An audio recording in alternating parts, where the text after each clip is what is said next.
Every dog has its day. That's a saying I like to use about a watch that I think is going to be very difficult to sell. There might exist a buyer somewhere in the world at some point in time who is going to buy it. But before we take a look at all these dogs in front of me, I'll give you a quick story of how they ended up in my hands. A dealer and friend of mine gave me this new old stock Patek Nautilus that we recently did a video on. We found a buyer for it and it sold very quickly, so he was really happy with the result. And he said, I have many more interesting watches. Can I send some over for you to make a video on and try to sell for me? So I told him no problem, and then all of a sudden, all these pieces showed up at my door. So I told him I can't just make a video on these watches and try to sell them to my audience. For me to make a video on a watch, I have to feel excited about it. To be honest, a lot of these watches are just very hard sellers, and there's a reason why he's had them for so long. And the guy who owns these watches, he only does wholesale. In order for him to sell these watches, they have to be posted in his wholesale channels or at a dealer show, and another dealer would buy them. These aren't the kind of watches that sell to other dealers. These are the kind of watches that have to be posted online. That buyer, wherever they exist, will see it, and hopefully we'll have the best price available for them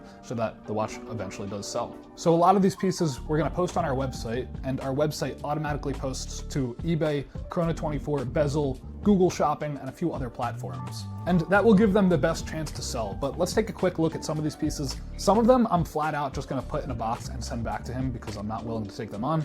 But some of these, although they're ugly pieces, I think someone will see the beauty in them. All right, something like this pink AP Millenary, although it's a hard watch to sell, there's gonna be someone out there who loves this piece, and there's not many choices online for this. So again, we post this online, we make it the best price in the world, and someone eventually will see it and like it. Another one is this, to me personally, hideous Frank Mueller. It reminds me of the Green Goblin, but beauty's in the eye of the beholder, and someone might love the colors on this and the way it looks. This is a Graham Chrono Fighter, and the Chrono Fighters in general are super hard to sell, but they do eventually sell. We actually sold one this week, and this looks to be some special edition camo version with Arabic numbers. So you got to think who's going to buy this thing. I'm actually struggling to think of who's going to buy it, but probably exists somewhere in the world. We just got to find them. Some of these pieces I flat out just have to return to him, such as this custom iced out AP. I can't sell these custom iced out pieces online, plus I don't have a client base for them.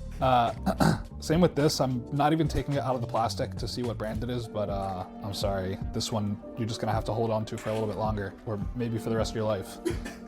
All right, Hublots have become very difficult to sell, but these are a pair of the Manchester United versions. But some of these pieces, it's like, all right, I picked this up, it's a U-boat. It can sell, but ready, watch this.